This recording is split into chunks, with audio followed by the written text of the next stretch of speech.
আম কি করিস এটা? এই যে আমাদের ক্ষেতের বাগান ক্ষেত দেখতেছি। বাগান কি রকম আসছে? বাগান মোটামুটি আল্লাহ দিলে খুব ভালো বাগান আসছে। একটা গাছে কয়টা করে বাগান আসছে দেখা তো?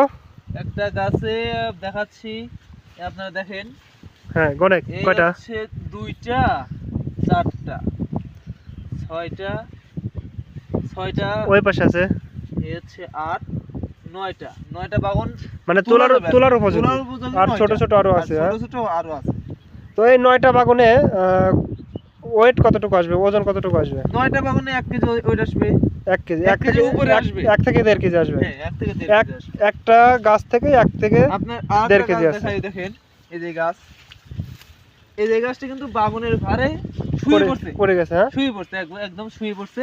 ও, এই যে বাগান দেখেন আপনি, এই ক্ষেতে মানে প্রত্যেকটা ক্ষেতে 1 থেকে 1.5 কেজি করে বাগান আছে। হ্যাঁ বাগান আছে শুয়ে পড়ছে, কিন্তু তারপরেও কিন্তু কৃষকের মাথায় হাত, কারণ বাগানের দাম কম। বাগানের দাম কম। হ্যাঁ এই যে পানি